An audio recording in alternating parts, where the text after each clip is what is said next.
Assalamualaikum warahmatullahi wabarakatuh. Bismillahirrahmanirrahim. Alhamdulillahil qail. A'udzu billahi minasyaitonir rajim. Ya ayyuhan nas, inna wa'dallahi haqqun. Fala taghurrannakumul hayatud dunya wa la yaghurrannakum billahil gharur. Asyhadu an la ilaha illallah wa asyhadu anna Muhammadan abduhu wa rasuluh. Allahumma salli ala sayyidina Muhammad wa ala alihi wa ashabihi ajma'in. Terima kasih kepada tuan pengacara majlis, dimuliakan pengurusi dan seluruh ahli-ahli jawatan kuasa karya, kepada tuan-tuan pegawai masjid, pemimpin-pemimpin, tuan-tuan dan puan-puan, mudah-mudahan dirahmati oleh Allah Subhanahu wa ta'ala. Marilah kita sama-sama memulakan kuliah kita pada malam ini dengan sama-sama berselawat ke atas Nabi Muhammad sallallahu alaihi wasallam. Salatullah salamullah ala taha rasulillah.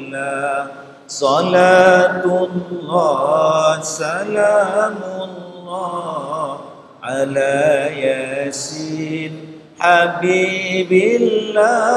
Salatullah salamullah ala yasin habibillah. Salatullah salamullah ala taha rasulillah.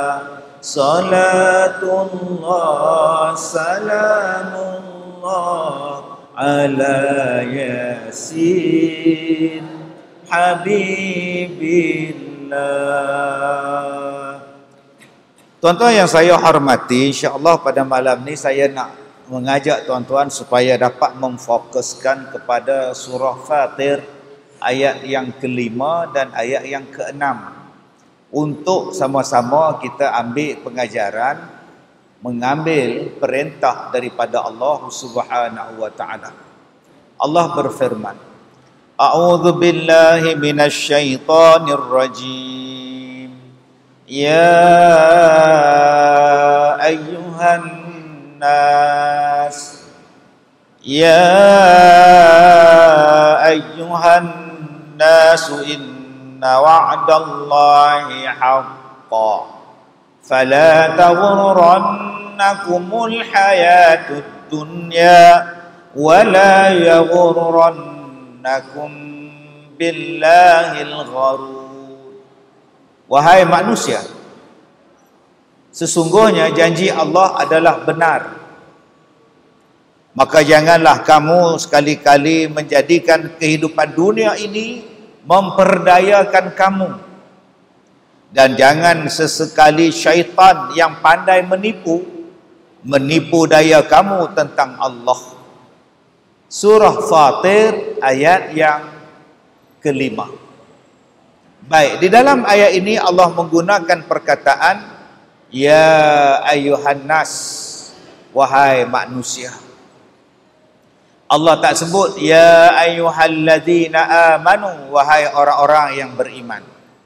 Allah tak guna pula perkataan ya ayyuhal insan, wahai insan.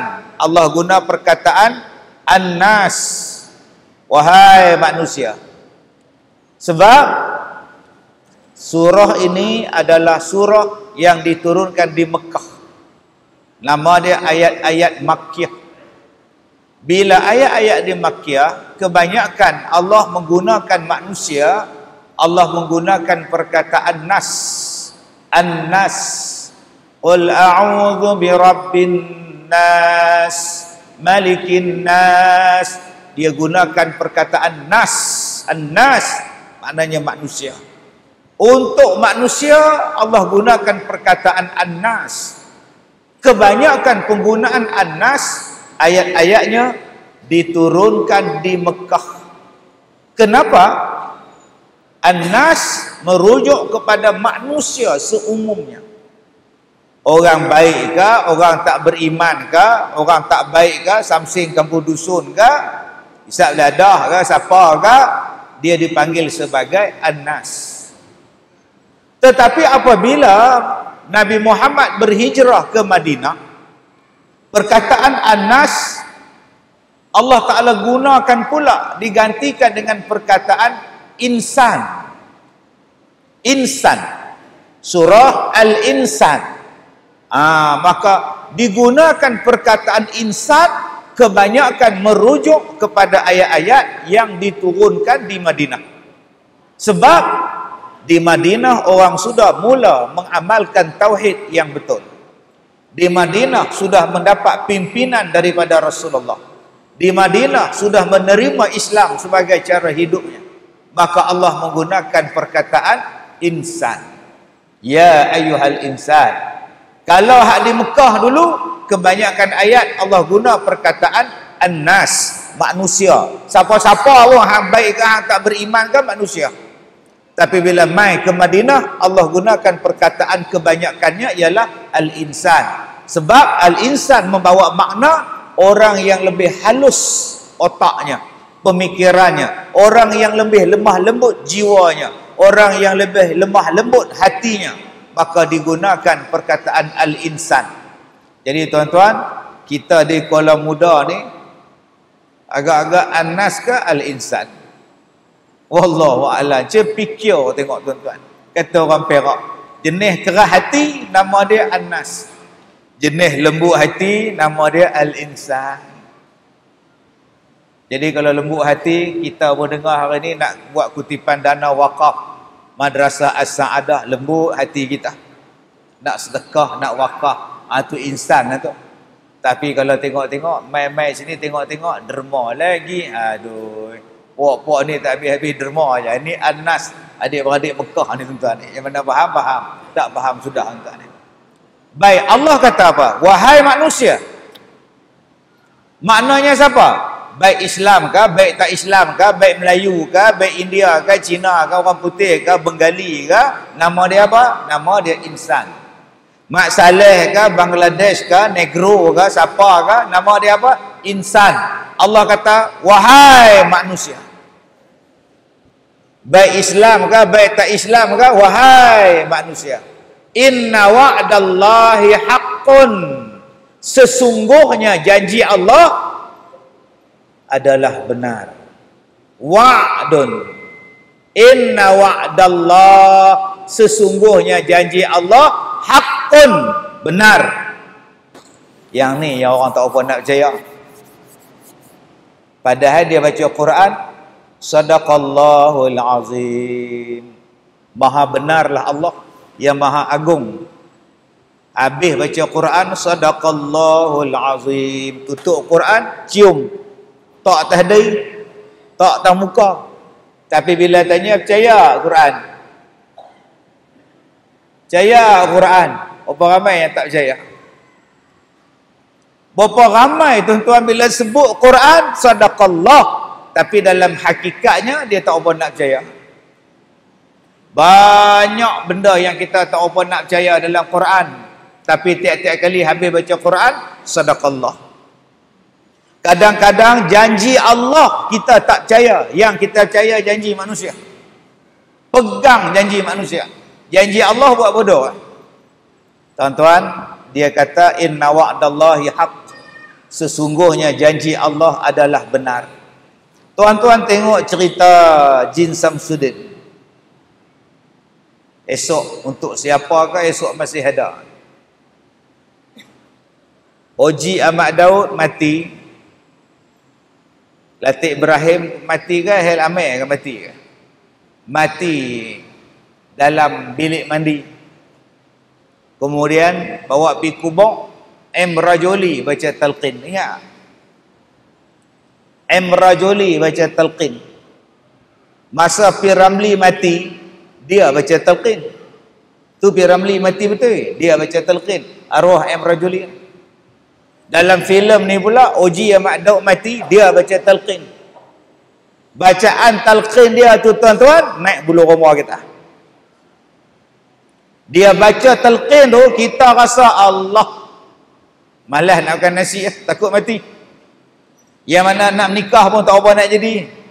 Cara dia baca tu dengan penuh semangat.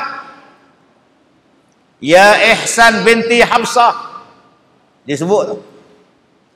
Dia sebut tu. Dengar dia panggil nama mayat tu pun takut. Sekarang tinggallah kamu di sini buat selama-lamanya. Ingatlah bahawa soal Munkar dan Nakir itu adalah benar. Nampak tak? Kiamat itu adalah benar. Syurga itu adalah benar. Neraka juga adalah benar. Dihisab dan dibangkitkan di hari kiamat adalah benar. Nganga kita baca. Kita dengar dia baca telkin ngangau. Sebab tu tuan-tuan, kita jangan kata yang baca telkin di kubur tu bid'ah. Tu salah satu bentuk kuliah. Kuliah ni di mana-mana boleh. Saya ceramah atas kapal terbang. Nabi tak pernah buat pun. Ambil speaker, mikrofon pramugari duk pakai. Saya buat ceramah atas kapal terbang. Tuan-tuan yang saya hormati, daripada pilot sampai ke ekor dengar. Ada kalanya tuan-tuan saya ceramah atas KL Tower, Menara Kuala Lumpur. Tuan-tuan pergi KL Tower tu, Menara Kuala Lumpur, atas tinggi tu. Saya buat ceramah atas awak tu. Masya Allah. Di atas dia tu bulat. Depa duduk dengar saya ceramah sebelah ni. Yang sebelah sana tak ada orang. Sebelah sini ramai 300 orang. Saya kata, makcik oi, pergilah duduk belah sana juga. Ni sengit sebelah ni buat terbalik kuang jenuh kita lagi ni. Ada kalanya saya ceramah atas kapal. Nabi tak pernah buat. Pernah Nabi ceramah atas kapal? Saya buat ceramah atas kapal. Adakah ceramah saya atas kapal, atas langit, atas kapal terbang, atas menara itu adalah bid'ah? Tidak. Samalah kalau saya ceramah atas kubur. Yang kita duk ceramah ni pada orang hidup. Hak mati tu dia bukan boleh jawab apa lah. Kita bukan malaikat Munkar Nakir nak jawab. Dia dengar je lah. Kalaulah hak mati tu boleh jawab apa hak kita kata, tak tahu. Ya Ihsan binti Zainal, apa? Oh sudah tuan-tuan. Rasa-rasa dengan tu imam lari. Janganlah kau takut dan gentar, kerana mereka juga makhluk Allah seperti kamu. Agak-agak mayat juga apa tuan-tuan? Hang boleh kata, apa dia kata, main bawah hang. Tapi pasal dia tak boleh jawab, dia duduk diam je lah tuan-tuan. Yang kita nak ceramah ni hak main ramai-ramai ni. Dia kata Munkar dan Nakir itu adalah benar. Syurga neraka adalah benar. Dibangkit, dihisab di hari kiamat adalah benar. Rajuli sebut dalam khutbah dia. Allah kata dalam ayat ni, inna wa'dallahi haq. Diambil pada ayat ni, janji Allah adalah benar. Apa janji Allah? Lepas mati ada kebangkitan, benar. Hari kiamat, benar. Janji Allah dibalas segala perbuatan adalah benar. Dihisab di hari kiamat adalah benar. Dia bukan main-main. Baik orang Islam, baik yang bukan Islam, kamu akan jumpa benda-benda ni.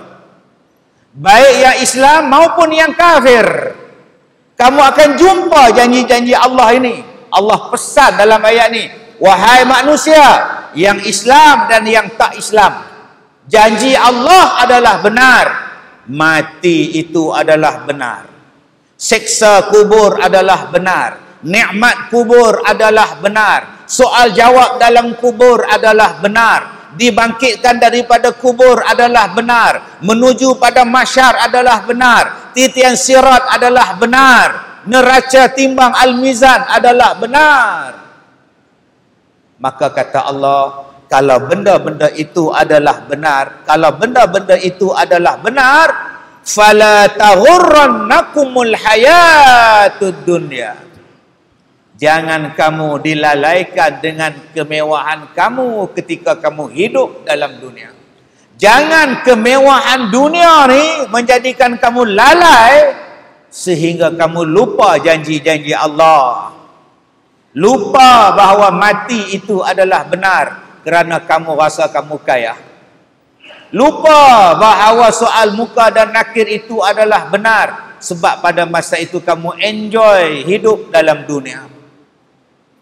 Masya Allah tuan-tuan. Di sini Allah Ta'ala sebut tentang al-hayatud dunya. Tuan-tuan boleh buka lagi di dalam Al-Quran tentang manusia yang cinta dunia daripada akhirat. Allah Ta'ala sebut alladzina yastahibbuna al-hayatad dunya 'ala al-akhirah wa yasuddunaha 'an sabilillah wa yabghunaha 'iwaja ulaika fi dhalalin ba'id. Orang yang mencintai dunia lebih pada akhirat, orang yang nak supaya jalan agama ni menghalang jalan agama, dan orang yang nak supaya agama ni jadi bengkok, tidak lurus, mereka itu adalah orang yang berada dalam kesesatan yang nyata. Tuan-tuan, cuba kita tengok sekarang kaitan ayat ini dengan kemewahan dunia. Alhamdulillah. Kalau kita kata kita miskin, makanan kita cukup. Hari ni kecoh dekat Pulau Pangkor, ikan bilis naik ke darat. Ikan bilis mata biru. Pakak duk terbang naik atas darat. Tak payah beli, pergi kutip tepi pantai. Masya Allah. Ada petanda apa pula? Mai kawan ni kata pula tu ada tanda-tanda apa pula? Tuan-tuan duduk di Kuala Muda ni susah hati pula. Dia nak mai apa pula ikan mai duk terbang atas darat ni. Masya Allah. Pernahkah kita hidup dalam dunia ni satu hari tak boleh makan?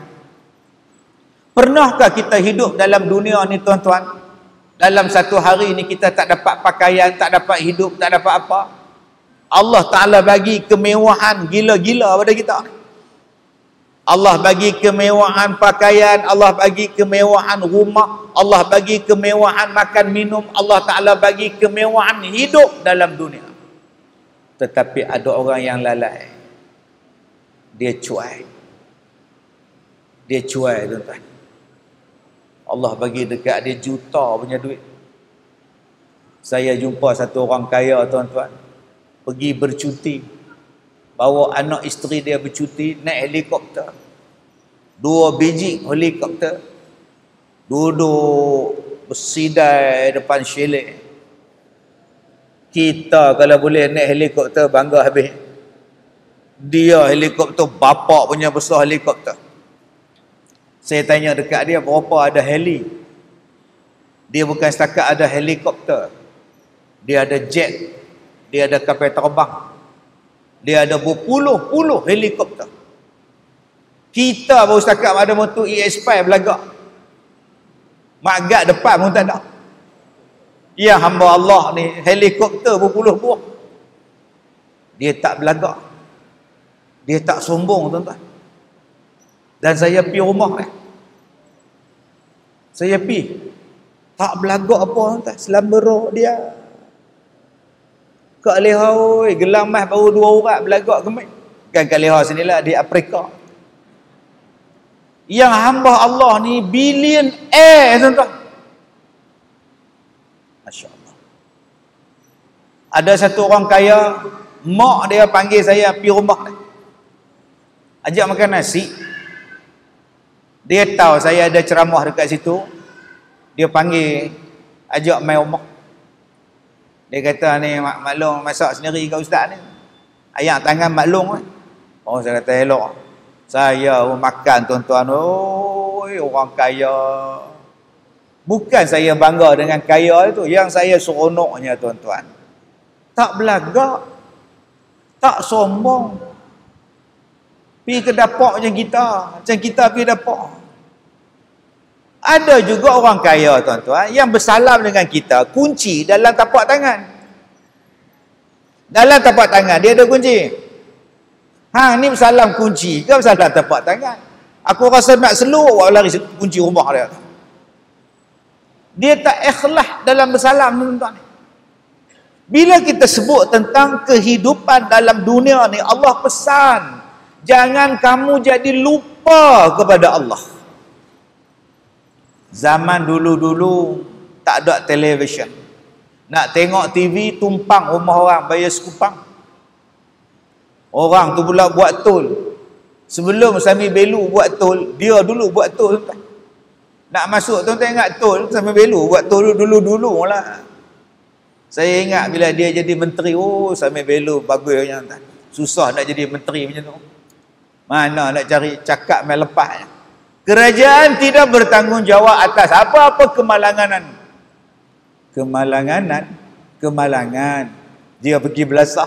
Kerajaan tidak bertanggungjawab atas apa-apa kemalangan dari Simpang Pulai ke Cameron Highland.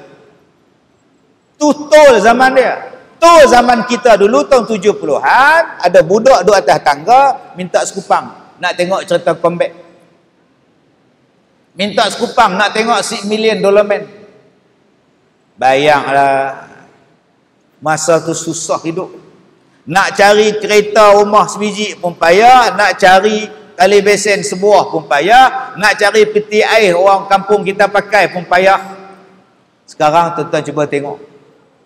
Kereta 2 buah, campur kereta seorang 3. Motor anak seorang 1. Hak darjah 6 pun pakai motor. Kaki pun tak sampai. Duk jengket tengah-tengah. Main berhenti kat traffic light tu tak tahu nak jengket belah mana. Oh, mewah kita ni. Dulu nak pakai telefon, cari public, merata bawa duit sekupang, 2 kupang, duk segenggam bawa duit. Lah, tak payah. Semua dalam poket ada handphone. Nak jenis apa? iPhone ada, Samsung ada, Samsung pun ada.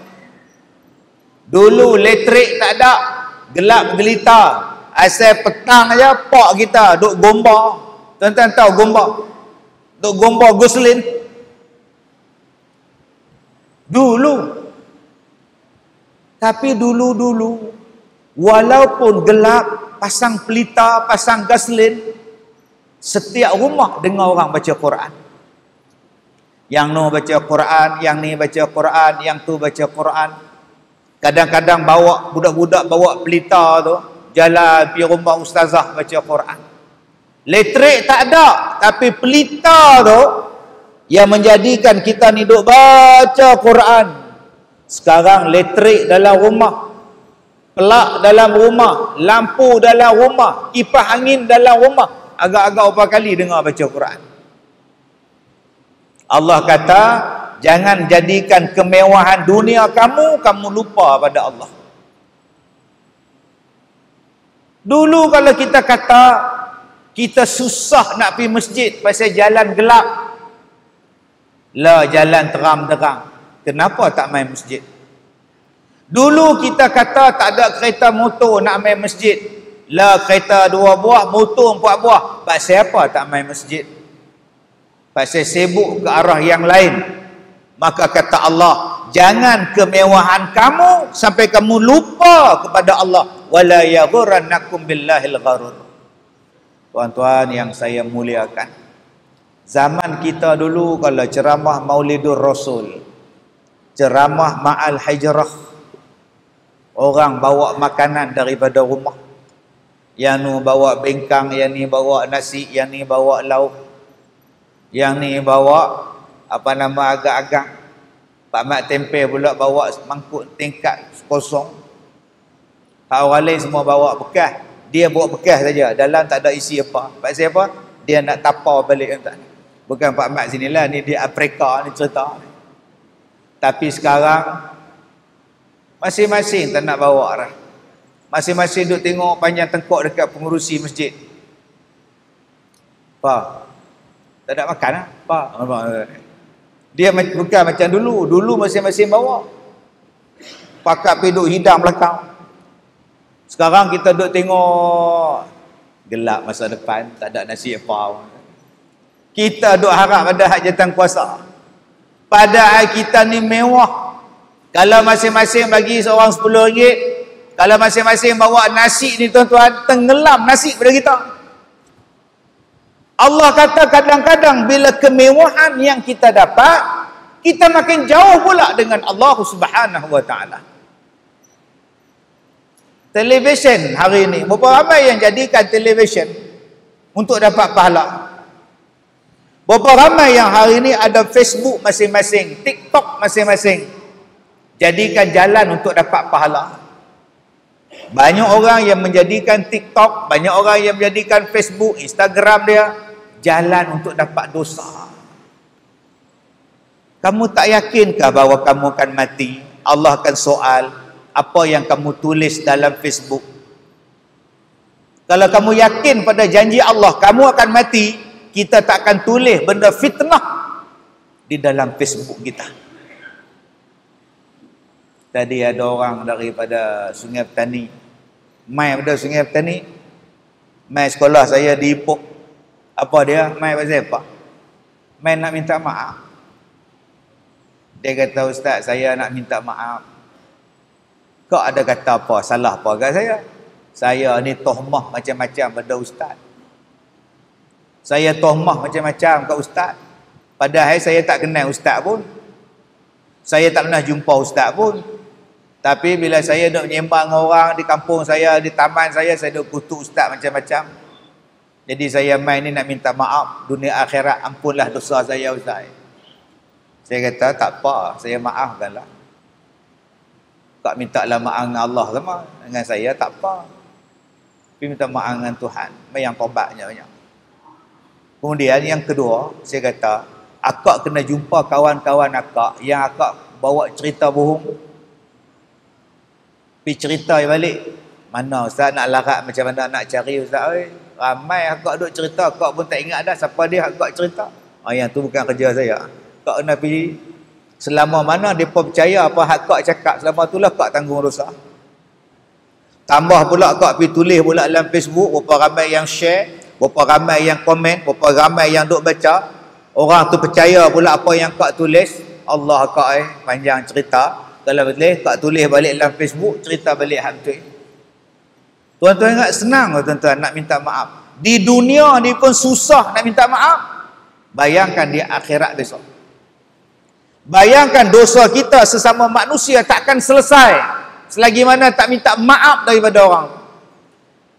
Macam mana keadaan kita di hari kiamat tuan-tuan? Sebab itu tuan-tuan yang saya hormati, ayat 5 surah Fatir, Allah Ta'ala kata dia bagi rezeki pada kita. Gunakan rezeki itu macam mana cara dia untuk dapat syurga daripada rezeki tadi.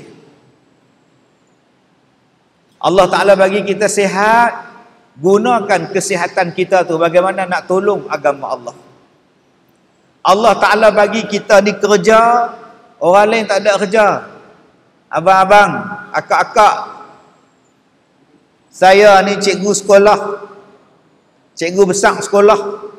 Dalam sebulan berapa ramai yang datang minta kerja. Ada graduate luar negara, ada dalam negara, ada yang setakat STP, ada yang setakat SPM, ada yang minta cikgu, ada yang minta pensyarah, ada yang minta kerana akaun, ada yang minta tukang kebun. Mereka tak ada kerja. Dia orang tak ada kerja. Jadi abang-abang, akak-akak yang mana ada kerja sekarang, syukur banyak-banyak Allah bagi kerja. Berapa banyak tuan-tuan anak-anak kita tak kerja sekarang ni. Tak ada duit nak beli motor, akhirnya jadi Grab, naik basikal. Tuan-tuan pernah jumpa ada orang naik Grab, naik basikal? Duk kayuh basikal pergi hantar nasi rumah orang. Tak ada kerja. Tiba-tiba kita yang ada kerja, kita tak bersyukur dan main-main dengan kerja kita. Walaupun gaji kita murah, tak apa. Sekurang-kurangnya 25 hari bulan dapat gaji insya-Allah. Orang lain tak dapat gaji tuan-tuan. Jangan gunakan pekerjaan kita ni untuk lawan Tuhan. Ada pula orang yang dah bekerja 2-3 bulan buat loan, beli kereta, buat loan riba. Allah larang ni ayat ni. Pakai kad kredit riba. Beli insurans riba. Beli motor riba. Beli kereta riba. Dan kadang-kadang mak pula cakap pada anak dia, belilah kereta man, oi senang pergi kerja. Naik motor, mak susah hati naik motor langgar orang yang naik kereta nak pergi mak dia tumpah. Dia tak tahu anak dia tu buat loan, buat pinjaman guna riba. Orang yang makan riba, orang yang ambil riba, orang yang mengusahakan riba, seolah-olah dia berperang dengan Allah dan Rasul. Tuan-tuan nak dalam rumah tangga kita, orang yang berperang dengan Allah dan Rasul ada dalam rumah kita. Habis itu di mana yang kita letak tajuk kita ni? Keluarga bahagia membawa ke syurga. Allah dah pesan dalam Quran, qu anfusakum wa ahlikum nara. Jaga ahli keluarga kamu. Jaga diri kamu. Jaga ahli kamu daripada api neraka. Kalau kita biarkan anak kita ambil riba, kalau kita biarkan isteri kerja di tempat yang riba, macam mana yang kita nak bawa mereka ke syurga? Dan hari ini orang ambil riba dengan alasan apa? Kalau tak hutang ustaz, tak merasa. Kalau tak ada hutang, tak merasa ustaz. Hak lebih malang lagi dia kata, sama je ustaz, riba tak riba sama je. Sama pula dia bubuh. Tak, kalau ustaz boleh bagi kat saya tak apa. Ni yang boleh tolong saya Along je ustaz. A-L-O-N-G, Along. Ustaz ada tolong saya? Ustaz ada bagi pinjaman kat saya? Tak ada kan? Kalau tak ada, duduk diam-diam. Riba pun riba. Masya Allah. Kemudian kita baca ayat, jagalah diri kamu, jagalah keluarga kamu daripada api neraka. Nak jaga apa tuan-tuan? Subhanallah, Masya Allah tuan-tuan. Jadi ambil daripada ayat ini, gunakan kemewahan yang kita dapat, Allah Ta'ala bagi kepada kita ni, gunakan untuk dapat syurga. Jangan jadikan kemewahan yang Allah Ta'ala bagi ni tuan-tuan satu jalan untuk mendapat kemurkaan daripada Allah Subhanahu wa Ta'ala. Surah Fatir ayat yang ke-6.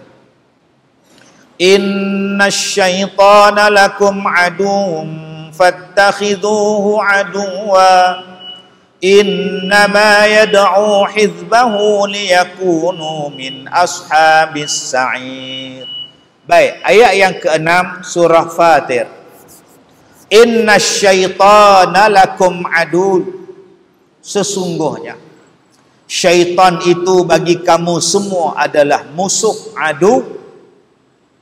Syaitan bagi kita semua ni musuh. Kalau orang tanya pada kita, siapa musuh kita? Jawapan dia setan. Tapi orang Melayu, setan ni dia sebut lembut. Setan tu. Cuba tuan-tuan sebut tebal lagi. Syaitan. Bau bunyi dia tu menampakkan kebencian. Syaitanir rajim. Setan budak ni. Tak apa nak ni ganas. Sopa dengan babi. Babi tu. Cuba sebut tebal lagi. Babi. Oh, betul. Baru kita tak mau makan babi. Yang saya cakap macam ni sebab sekarang ni dah ada orang Islam kita makan babi. Saya jumpa perempuan belum nikah, mai jumpa saya minta petua cara nak buangkan ketagihan makan babi. Kalau di rumah tuan-tuan ada peti ais, dalam peti ais tuan-tuan ada apa? Ikan, ayam. Dia peti ais dia babi. Dia beli babi nubuh dalam peti ais, senang nak masak tengah malam, babi masak kicap. Hara sungguh. Kacau tuan-tuan. Saya kata akak duk makan minta kedarah benda tu pasal apa? Dia kata mula-mula dok kawan dok ajak orang bukan Islam, dok ajak lama-lama makan sedap. Loh. Mana? Loh tak boleh tinggal. Sedap. Kak Leha jangan duk beli pula, nak rasa tak jangan. Pergi singgah kedai depa beli sekilo. Apa masak merah? Sudah. Makan-makan ketagih.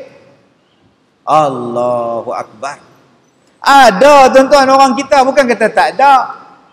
Allah kata inna syaitan lakum adu. Sesungguhnya syaitan adalah musuh kamu semua. Kamu semua tu apa makna? Semua. Orang Islam kah, orang tak Islam kah, yang beriman kah, yang tak beriman kah, musuh kita ialah syaitan. Tapi sayang, hari ini orang tak anggap setan tu musuh. Orang anggap sesama Islam musuh. Ini penyakit ni. Pasal apa musuh? Bendera lain-lain. Mbak, bendera lain-lain, musuh lebih gelap. Hang parti apa? Aku parti apa? Hari ni bagi salam pun tengok parti. Tak mau, bukan geng. Waalaikumsalam. Yang geng dia salam, hak tak geng, no. Sampai bila kita nak jadikan sama-sama Islam musuh? Musuh kita setan, bukan orang. Musuh kita ni syaitan, bukannya manusia sesama Islam. Kita ini bersaudara. Bila mai pilihan raya, pangkahlah. Habis pilihan raya, kawanlah. Masa kempen, masa nak pangkah. Ini pangkah 24 jam. Pompam. Walaupun bukan musim undi. Mampu tuan. Akhirnya nak dengar ceramah pun dia tanya, Ustaz Kazim tu belah mana? Tu imam baca khutbah, imam tu belah mana? Kedai tu belah mana? Semua dia tanya belah. Tuan-tuan jawab senang aja, boleh belah. Orang bercakap tentang perpaduan bangsa, perpaduan agama, kasih sayang sesama agama, hang duk tanya lagi, hang belah mana? Ni zaman Tok Kaduk punya tahun 60-an boleh hang tanya. Belah mana? Hang duk tanya belah mana? Samsing masuk dalam mak tafiz, belasahnya budak tafiz. Hang duk tanya belah mana? Hang duk tanya belah mana lagi? Orang perempuan pakai kain ihram, keliling tawaf macam orang jantan. Dia sampai ke Mekah pakai kain ihram orang lelaki-lelaki, dia betina. Kita di sini masih tanya, hang belah mana? Belah mana apa dia hina agama kita? Yang ni yang lawan kita. Sayang tuan-tuan orang kita ni, dia tak nampak musuh tang mana. Dia tak nampak nu hak penagih dadah nu, mai dok hantak dekat anak-anak kita dadah. Itulah musuh kita. Bila anak isyak dadah, dia takkan mengundi lah. Dia duduk di pusat serenti, dia duduk dalam penjara. Mana ada dia pengundi? Bila duduk dalam penjara, waktu pilihan raya, pernah tuan-tuan tengok banduan makan mengundi? Ni banduan mana pula ramai ni? Ada turun mengundi. Tobatlah home tak ada. Yang paling ramai bangsa yang paling duduk dalam penjara, bangsa apa? Yang paling ramai bangsa isyak dadah, bangsa apa? Bangsa kita. Maknanya kita kehilangan pengundi-pengundi Islam Melayu paling banyak. Siapa yang edarkan dadah pada mereka? Itulah musuh kita. Apa ni tuan-tuan tak habis-habis? Setan ni Allah Ta'ala kata musuh kita. Ambillah setan itu sebagai musuh. Yang kita ni apa? Kita ni innamal mu'minuna ikhwah. Kita adalah bersaudara. Dia sakit, kita doa. Dia sakit, kita tolong. Dia sakit, kita ziarah. Dia senang, kita ziarah. Dia dapat anak, kita ziarah. Dia berniaga, kita tolong. Dia kahwin, kita doakan kebahagiaan pada dia. Dia susah, sama-sama kita bantu dia. Ni masjid kita, tidak ada apa-apa di masjid. Kita adalah bersaudara. Mai semayang. Ini baru betul. Musuh kita ialah syaitan, kata Allah. Fattakhidhuhu aduwa. Maka hendaklah kamu mengambil setan sebagai musuh kamu. Subhanallah. Ada satu orang telefon. Dia kata, Ustaz, saya ni nak tanya Ustaz, macam mana cara nak minta maaf ke iblis? Saya bila dia tanya, Dia tanya, ustaz, macam mana cara nak minta maaf kat iblis? Saya tengok handphone. Betul orang tua ni. Saya tanya, Pak siapa bang? Saya kemarin ada maki iblis. Pasal berdosa pula tu nak minta maaf kat dia. Saya kata kalau saya maki abang boleh tak? Dia kata dia maki iblis, dia rasa dia berdosa. Jadi macam mana cara nak minta maaf kat iblis? Astaghfirullahalazim. Iblis ni memang kena maki. Sebab tu kita kata a'udzubillahi minasyaitonir rajim. Aku berlindung dengan Allah daripada syaitan yang direjam. Memang laknat pun, memang celaka pun, memang haram jadah pun setan ni. Tuan-tuan jangan duk guna bahasa lembut pada iblis.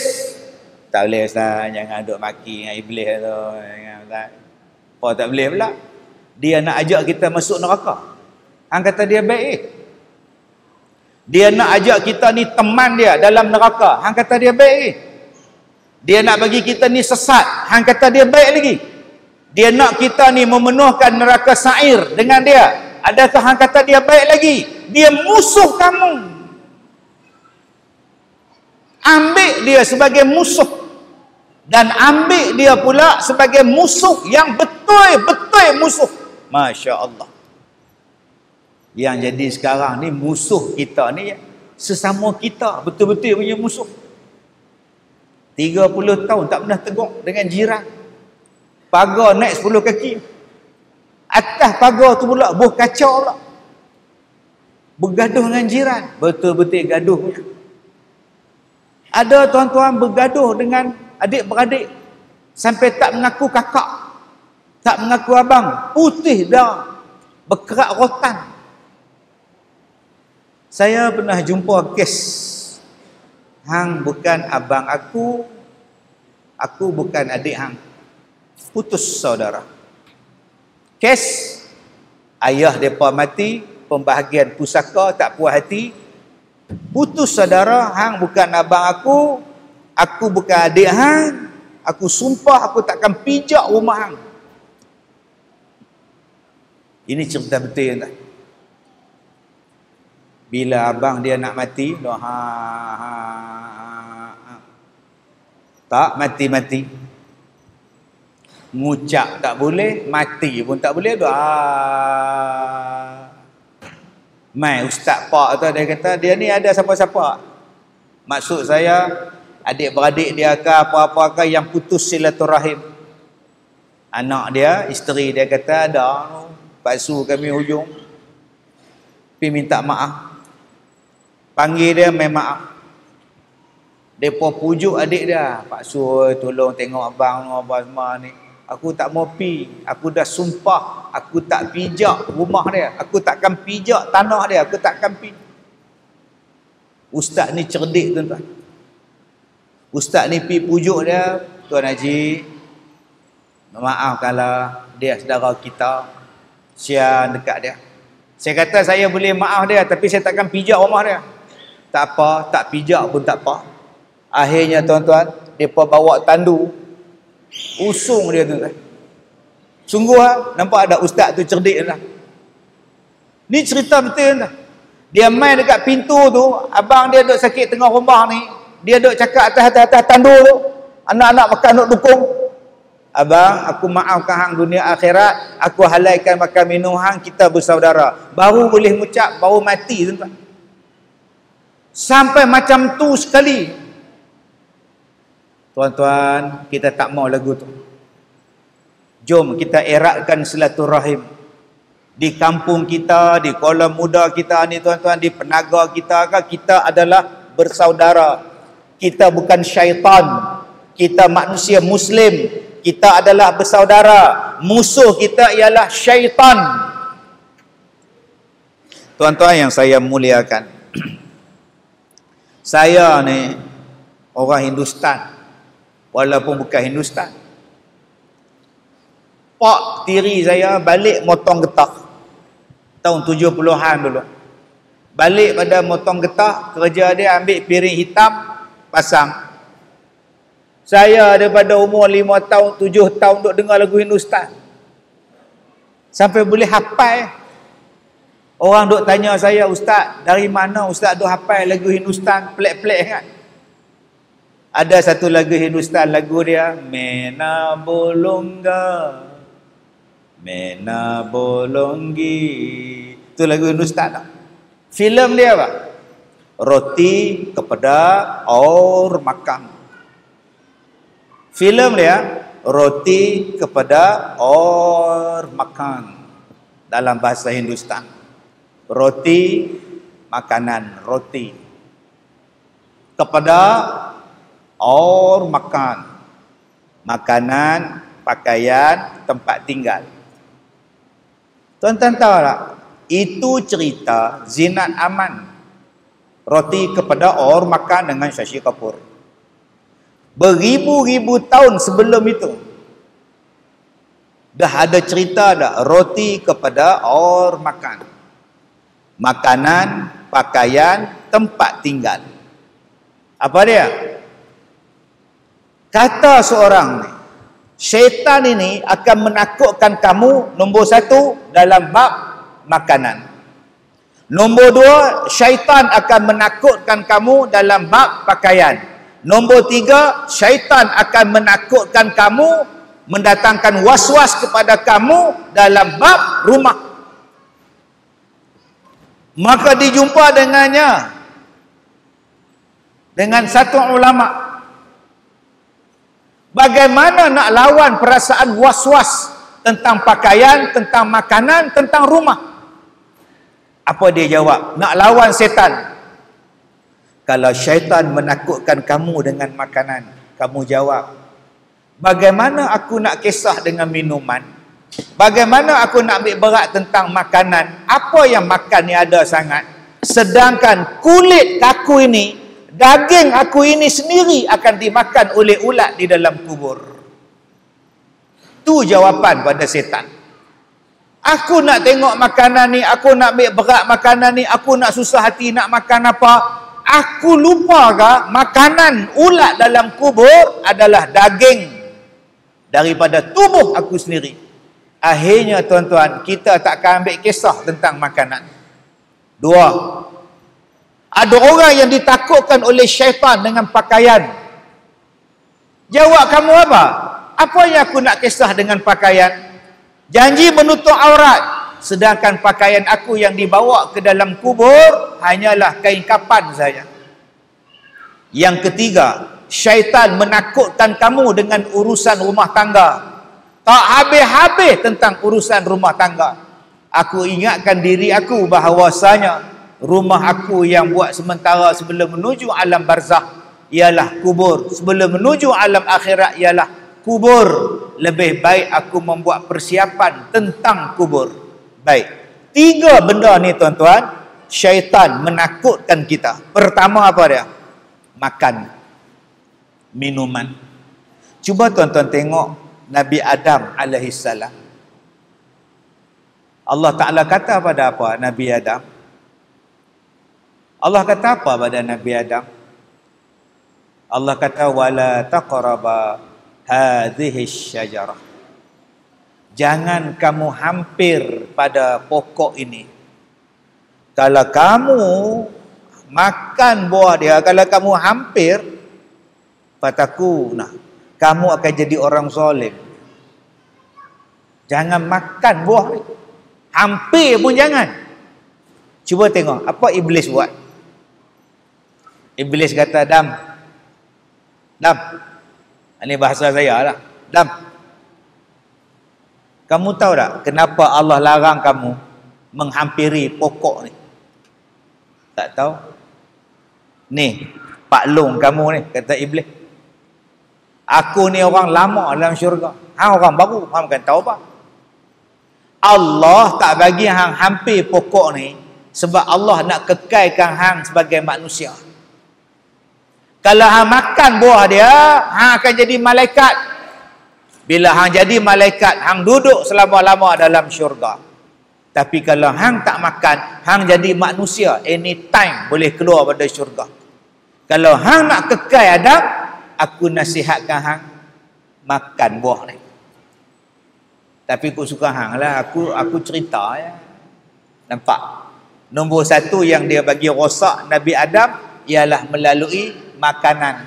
Maka kita pun tuan-tuan, dia bagi rosak kita iblis dengan apa? Makanan. Jumpa duit dekat tangga. Jumpa duit RM10 kat tangga. Orang kanan tak ada, orang kiri tak ada, orang depan tak ada. Lalat dia buat betul tali kasut. Duk betul-betul tali kasut, kasut dia tu tutup duit RM10 tu. Sagi pelan-pelan dia ambil bola poket. Ustaz macam pernah buat? Dah, ni cerita Ustaz. Dia membalik rumah, singgah beli beras. Buat balik ke anak, hoi. Duit jumpa. Isteri pun masak, anak pun makan. Ya Allah, bagilah terang hati. Terang hati kejadah apa? Duit haram, beras haram. Setan kata, kalau hang tak ambil, orang lain ambil. Baik hang belasah. Tu belum masuk lagi rasuah. Bukan hang minta, dia nak bagi. Ambil ya. Hang kan minta pun, dia nak bagi. Pergi suar tangan bawah meja. Jangan bawah meja haram, atas meja. Atas meja tak haram, kata iblis. Oh, sudah. Dulu kita ada sebut bawah meja ya, under table ya. Sekarang rasuah terang-terang. Iblis kata tak apa, bukan hang seorang, ramai. Ada pula iblis aja nak cara rasuah yang betul. Dia bagi rasuah dalam bulan Ramadan. Ini kira-kira clear. Dia marah. Kamu kalau tak boleh hormat uniform saya, hormat bulan Ramadan. Jangan cuba nak bagi rasuah bulan puasa. Ha? Nak bagi pun lepas raya. Nampak tak? Tak pernah faham, tak faham sudah tak? Dia ingat halal rasuah. Setan kata balon. Ni makcik-makcik oi. Mari duk kacau bong sorak. Dia bagus punya, dia cari ayah dia. Duk kacau bubuk asyura ni. Orang tak ada lagi duk bahagi lantai pawai. Ada hak rembat. Buat balik siap-siap satu siang, buat balik siap-siap satu tapawai. Saat lagi orang bagi dia pun ambil juga, ambil 3 tapawai dia buat balik. Tuan-tuan tak nampak orang yang buat kerja korban duk ambil cilok daging korban. Anak duk tunggu balik pagar surau. Dia potong-potong-potong bawa paha. Potong-potong-potong bawa paha. Orang tak ada, dia lempak 1 kilo. Anak dia pula goalkeeper sekolah, sambuk gitu. Buat balik ke rumah, dia ingat halal ke makan daging korban curi ni. Iblis kata tak apa, balon. Jahat iblis ni tuan-tuan. Ni, hak jadi tu imam ni. Surah sedap, tajwid sedap, Quran pandai. Jadi imam masjid, masjid bayang elang 2,000. Waktu dia bertugas sembahyang maghrib dengan sembahyang isyak. Tengok-tengok sembahyang isyak ni pukul 9 malam, pukul 8 malam. Ada orang kaya mana atau panggil dia mengajar Quran di rumah, Iqra. Dia kata kat Tok Bilal, "Haji, ganti saya tak? Saya ada kerja." Mai sembahyang isyak, Tok Bilal lah qamat, Tok Bilal lah azan, Tok Bilal lah imam. Allahu Akbar. Hak Tok Imam pergi mengajar Quran, tak jadi imam, gaji 2,000 sebulan, allowance penuh. Setan kata tak apa, kira halal. Tok Siak tak bisin, Tok Imam tak bisin, Tok Imam pun diam aja. Oh, ini bukan imam sini ni, ni di Afrika. Dia menjadikan perbuatan yang haram pada bab makan tu seolah-olah halal. Tu nama dia syaitan, tuan-tuan. Ni belum masuk hak meniaga lagi. Aufu bil uqud. Janji-janji tu di mana? Allah kata orang hak meniaga ni janji dengan amanah, janji dengan halal, janji dengan ikhlas. Sampai Allah kata wa auful kaila wal mizan. Banyak tuan-tuan, Allah ni dia buat produk timbang kilo. Nak bagi cerah muka, pakai. Nak bagi cerah muka, pakai. Anda boleh menjadi cerah muka dalam tempoh 6 hari. 6 hari muka cerah sungguh. Masuk 2 minggu, muka pun tak ada. Habis daging ni luruh. Dia guna bahan kimia apa tahu, dia tipu orang. Tuan-tuan, hari ni nampak tak?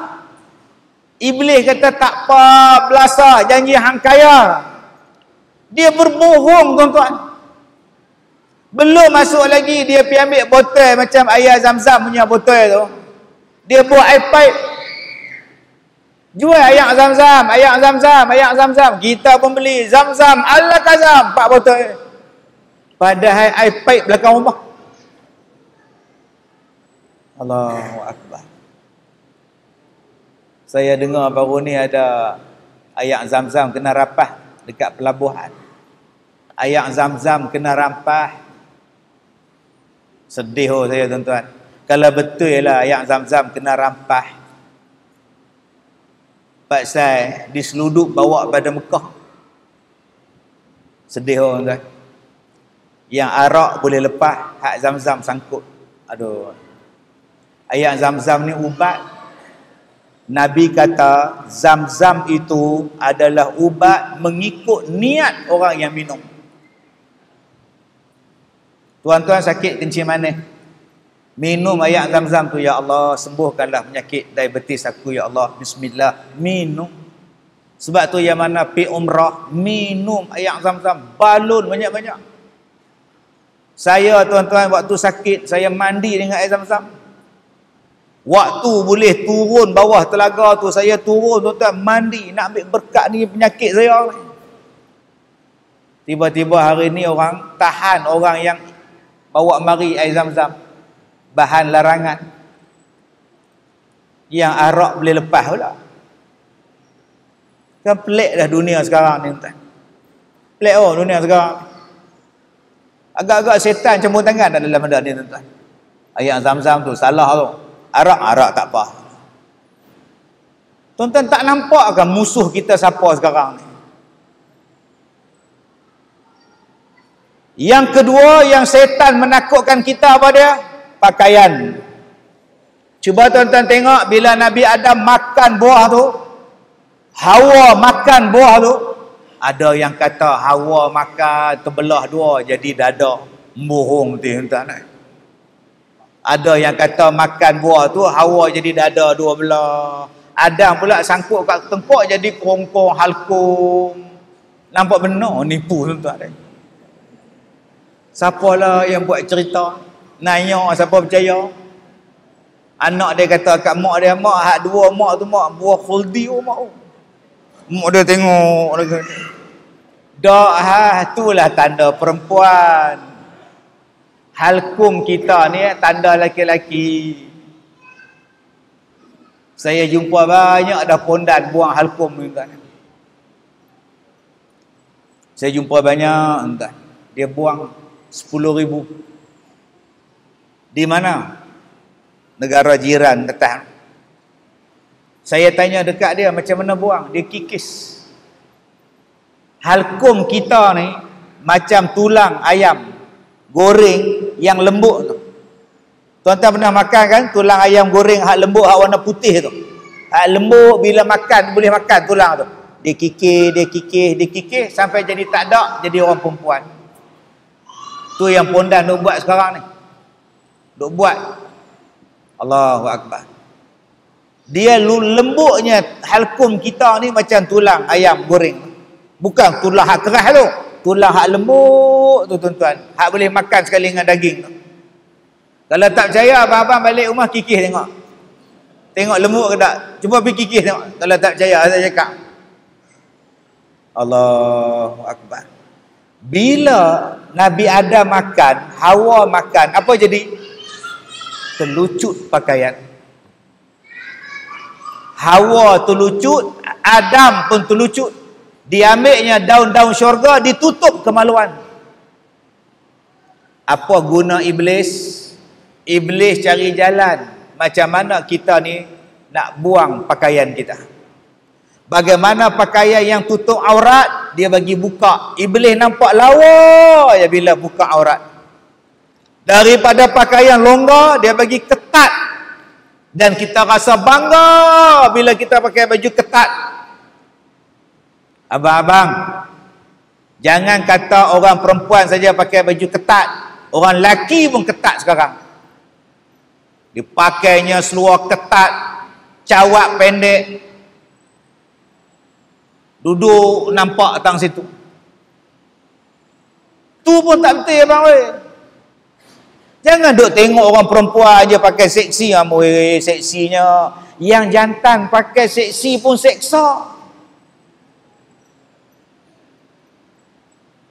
Jaga-jaga. Dulu kawan saya tu, hak bina badan tu, saya duk ceramah dengan dia, forum dengan dia. Saya tanya dengan dia, Datuk, Pak siapa berhenti bina badan? Penumbuk dia tuan-tuan 4 kali saya, abang. Penuh muka. Ini kalau tumbuk aku, rebah terus. Dia kata, Ustaz, nombor 1, saya duduk dekat Hong Kong. Balik ke Malaysia, duduk rumah saya dekat tingkat atas sekali. Kondominium atas sekali. Nama dia penthouse. Atas sekali. Satu pagi Ustaz, orang azan dekat masjid rumah saya tu naik dengar. Saya terbangun Ustaz. Baru saya tahu yang saya tak sembahyang subuh punya lama lah. Saya menangis Ustaz. Saya takut pada Allah. Yang kedua, saya berubah Ustaz. Sebab bila saya tayang badan saya dedahkan aurat saya. Saya takut besok tak boleh jawab depan Tuhan. Masya Allah tuan-tuan. Syaitan hari ini menjadikan orang yang mendedahkan aurat itu satu kebanggaan. Syaitan menjadikan orang yang dedah aurat ini dah tak ada apa-apa. Jaga-jaga tuan-tuan. Syaitan menjadikan kita hari ini berlumba-lumba nak membuka aurat masing-masing. Yang ketiga, apa syaitan takutkan? Rumah. Dia bagi kita sayang rumah kita lebih daripada sayang madrasah, sayang surau, sayang masjid. Kalau di rumah kita retak, kita cepat-cepat repair. Kalau masjid kita retak, kalau di rumah kita bocor, cepat-cepat kita repair. Kalau surau bocor, kalau anak kita nak buat kenduri kahwin, kita tambah lagi dapur. Senang nak masak menantu nak mai, orang nak mai, tambah dapur pasal nak sambut menantu. Tapi kadang-kadang kalau surau kita kecil, kalau surau kita buruk, kita tak berapa nak ambil kisah pun tuan-tuan. Syaitan menjadikan kita sayang rumah kita lebih daripada yang lain. Sebab tu bila saya tengok di sini, yang kehadiran saya malam ni salah satu sebabnya ialah untuk melancarkan dana pembinaan surau sekolah agama As-Sa'adah ni saya terima. Saya seronok tuan-tuan. Saya seronok nak terlibat dengan tuan-tuan untuk pembinaan surau sekolah agama Madrasah As-Sa'adah. Sebab saya buat sekolah. Saya ada sekolah saya sendiri, saya ada pondok saya sendiri. Dan saya rasa besarnya tuan-tuan kalau kita tolong agama Allah. In tansurullah yansurukum wa yuthabbit aqdamakum. Kamu tolong Allah, Allah tolong kamu. Kita hari ni sayang rumah Allah. Ni masjid kita ni, rumah Allah kita sayang. Sebab tu tuan-tuan datang sini tak mengira parti politik, tak mengira fahaman, tak mengira kaya miskin, tua muda. Kita duduk berhimpun di sini kerana Allah. Kita jadi kuat tuan-tuan. Begitulah dengan surau ni. Saya buat sekolah saya dulu tuan-tuan, modal tak ada. Nak buat sekolah pondok, tak ada modal, tak ada duit. Dan hari ni sekolah saya Al-Barakah, tuan-tuan pun datang melawat. Seminggu ada 1,000 orang datang. Sebulan lebih daripada 4,000 yang datang. Yang datang melawat sekolah saya sebulan lebih daripada 4,000 orang, tuan-tuan. Dari Singapura, dari Thailand, dari Brunei, seluruh Malaysia, dari Saudi, dari Yaman, dari Rusia, dari Thailand, dari Turki. Setiap hari orang melawat. Tadi daripada IPD, besok ada lagi, lusa ada lagi. Saya nak cerita apa? Dulu kami buat dewan surau kecil je, tak muat, tambahkan lagi. Bila dah ramai orang datang sembahyang, tuan-tuan, berapa ribu pahala pula yang dapat pada orang yang wakafkan surau tadi. Sepanjang bulan Ramadan kami buat qiyam mulai setiap malam sepanjang Ramadan.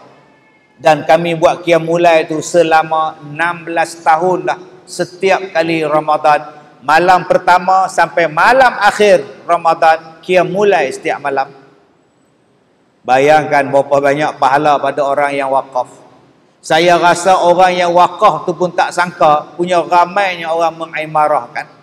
Jadi yang kita nak bantu sekolah kita buat surau ni, kita tak tahu apa yang akan berlaku pada surau nanti. Apa ramainya orang yang akan datang di surau tu, dan berapa banyak pula pahala yang akan dapat kepada kita. Jadi saya lancarkan kutipan dana pembinaan surau sekolah menengah, sekolah agama Madrasah As-Saadah ni. Mudah-mudahan pahalanya berpanjangan kepada kita. Tuan-tuan yang saya hormati, saya pun wakaf juga. Jangan kata, alah ustaz tu kempen je, dia pun tak wakaf. Wakaf, tuan-tuan. Saya pun bagi, takkan saya nak umum pada tuan-tuan berapa dia. Jadi saya bagi pada pengurusi masjid, sudah lah. Saya pun nak pahala juga. Sebab apa? Sebab saya rasa nikmat, tuan-tuan. Bila bersedekah, bila berwakaf, nikmat. Setan itu menjadikan kita takut untuk bersedekah. Itu kerja syaitan. Sebab itu kena lawan setan. Kita ikut cakap Allah. Allah kata siapa yang bersedekah tidak akan miskin. Ma naqasat sadaqatun min mal. Tidak akan berkurang harta sesiapa yang bersedekah. Baik, yang terakhir, innama yad'u hizbahu liyakunu min ashabis sa'ir. Sesungguhnya syaitan itu mengajak golongannya supaya mereka menjadi penghuni neraka yang menyala-nyala. Baik. Okey, no? Lambat dah, baik.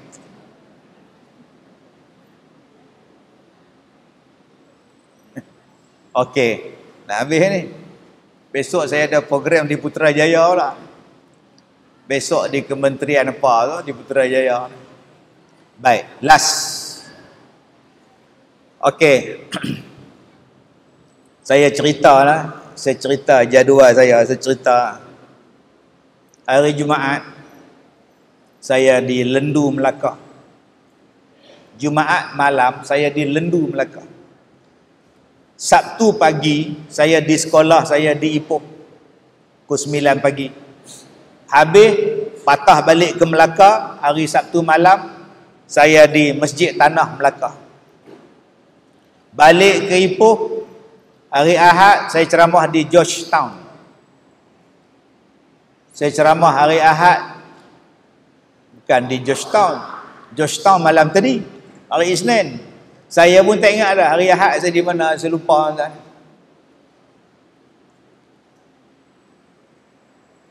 Semalam di Georgetown, hari ini dengan tuan-tuan. Besok saya di Putrajaya. Malam besok saya di Tapah. Hari Rabu saya di Taman Meru Ipoh. Rabu petang pukul 3 jumpa doktor. Malam saya forum perdana. Hari Khamis Putrajaya rakaman untuk TV tazkirah malam Jumaat. Hari Jumaat saya di Langkawi. Orang tanya saya, ustaz tak penat? Ustaz tak sihat tapi ustaz ceramah, ustaz tak penat ke? Ustaz berjalan satu Malaysia ni, ustaz tak penat ke? Saya kata saya berdakwah. Tuan-tuan tahu tak? Iblis berdakwah lagi dahsyat daripada kita. Ni Allah kata ni, innama yad'u hizbahu. Sesungguhnya iblis itu menyeru kumpulannya. Dan iblis tak pernah jemu. Iblis tak pernah jemu berdakwah. Kita hari ni dengar ceramah 1 jam setengah, duk tengok jam. Bila nak berhenti? Duk tengok jam. Bila nak berhenti? Lapar. Dia ni tak berhenti, dapat mikrofon macam lupa dunia. Cuba tuan-tuan bayangkan, iblis tak pernah boring. Dia hambat kita, hambat. Dia goda kita sampai bila? Selagi belum mati. Manusia berdakwah penat. Manusia berdakwah letih. Manusia berdakwah ada limit, ada jam. Manusia berdakwah kena ada tauliah. Manusia berdakwah tak ada tauliah, tak boleh dakwah. Iblis mana ada tauliah? Belasah. Macam mana kita nak lawan iblis, tuan-tuan? Iblis non-stop yad'u hizbahu liyakunu min ashabis sa'ir. Iblis sentiasa mengajak kumpulannya supaya masuk neraka. Hari ni kita nak mengajak manusia masuk syurga, macam-macam syarat. Tak malu ke kita? Saya pergi ceramah baru ni, ustaz, pukul 9 stop. Okey. Kalau boleh 8.30 saya berhenti. Dia kata kat saya, ustaz, pukul 9 stop. Okey, no problem. Jemput saya ceramah, booking 4 bulan. 4 bulan booking. Hak untuk saya setengah jam je. Allah. Sian orang. Ada pula dia kata, ustaz, kami tak ada limit masa ke ustaz. Ustaz belasah lah berapa jam pun. Tak apa ustaz. Bukan senang nak dapat ustaz. Salah satu masjid yang cakap macam tu, masjid tuan-tuan. Malam ni saya belasah pukul 12 tuan. Mampu happy tuan. Oh, menyesal duduk depan sekali tuan. Celakui betul ustaz ni. Dah masjid ni nak berhenti lagi 3 minit. Saya cuma nak cerita, iblis nak ajak kita masuk neraka, dia tak pernah rehat. Dia tak pernah ada syarat. Selagi mana hang dapat tarik dia masuk neraka, syaitan, hang buat kerja hang. Itulah syaitan, iblis. Depa buat kita sampai ikut depa selagi mana kita belum mati. Tapi kita sama-sama kita nak ajak masuk syurga, macam-macam halangan. Bila kita kata, makcik haram, makcik, alah, baru 2 kali dengar ceramah nak ngajak orang. Pakcik berdosa, pakcik, diamlah hang. Hang tu tak beranak, aku dah tua tau. Pakcik tak betul secara sembahyang tu. Aku sembahyang ni, Ustaz Kazim membelakang aku, dia tak tegur, hang tegur aku. Amboi, nampak tak? Susahnya dakwah sekarang. Garang sangat ustaz tu. Buang bilah, buang tuan-tuan. Lala ustaz tu main mengajar tajwid, ma'rif li sukun, mak munfasil. Maklin yang tu saja, yang tu pom-pom tak kena buang. Habis tu macam mana tuan-tuan? Iblis goda kita sehabis-habis jalan. Dia dakwah ni, Allah sebut ni, ya dakwah tu, menyeru dakwah. Dia menyeru siapa? Dia menyeru geng dia, hizbahu. Maka tuan-tuan, kita kena jaga diri kita dan keluarga kita. Jangan jadi golongan syaitan, geng syaitan. Sebab iblis akan menggoda kita untuk memenuhkan kita dengan neraka sa'ir. Inilah peranan kita, keluarga bahagia. Ada benda haram dalam keluarga, buang. Ada benda haram yang nak masuk dalam keluarga kita, stop. Jangan. Ada benda haram yang anak kita tengok, stop. Aku tak nak syaitan ada dalam rumah kita. Kita kena jaga sungguh-sungguh tuan-tuan. Jangan jemu. Ketuk pintu anak pagi-pagi. Bangun, semayang subuh. Jangan jemu. Jangan jemu tuan-tuan, pagi-pagi telefon anak. Hai, dah bangkit semayang belum? Anak duduk di KL. Anak duduk di Batu Wot, telefon. Mayang, pukul 6 dah. Bangun. Kena buat tuan-tuan. Sebab setan tak pernah jemu untuk ajak masuk neraka. Kita pun jangan jemu untuk masuk syurga, ajak orang masuk syurga. Tanggungjawab kita sebagai bapa, sebagai suami, sebagai mak. Kita tengok anak dara kita pakai seluar jin ketat masuk. Anak pakai seluar jin tu hang pakai baju labu. Pakai jubah, pakai seluar jin kat dalam. Hang jangan pakai baju adik hang, pakai seluar adik hang pergi jalan keluar rumah. Bakar seluar jin lagi kot. Kena cakap tuan-tuan. Kena tengok dalam TikTok anak kita. Hari ni anak dara kita duk gedik dalam TikTok. Dia kunci pintu, dia main TikTok. Yang kita pula duk sadaqallahul azim, duk baca Quran. Yang anak kita duk TikTok ni. Cuba cek tengok akaun dia ada apa.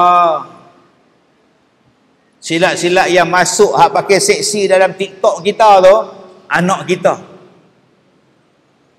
Dulu anak orang lah, anak kita lah. Dulu anak orang. Kita tengah duduk sebelah isteri kita. Duk tengok TikTok, ada gambar seksi masuk video. Haram jadah. Astaghfirullahalazim. Isteri sebelah. Apa nak jadi hari ni? Isteri pergi dapat, pergi cari balik. Tak mana. Oh sudah entah ni. Jahat punya perangai ni entah ni. Jadi, kalau iblis tak pernah jemu menggoda kita untuk masuk neraka, insya-Allah kita juga lawan dia. Kita jangan jemu mengajak diri kita dan keluarga kita untuk sama-sama masuk dalam syurga. Saya doakan mudah-mudahan Allah pelihara kampung kita, Allah pelihara perpaduan masyarakat kita berkasih sayang selama-lamanya, tanpa mengira pahaman politik, pahaman pemikiran dan sebagainya. Kita jadikan masjid ini sebagai tempat perpaduan kita. Dan mudah-mudahan surau yang kita nak bina di sekolah yang baru ini akan ada manfaatnya selepas kematian kita sekalipun, pahalanya masih berpanjangan. Sekadar itu sahaja tuan-tuan. Saya minta maaf jika terkasar bahasa. Wabillahi taufiq wal hidayah. Assalamualaikum warahmatullahi wabarakatuh.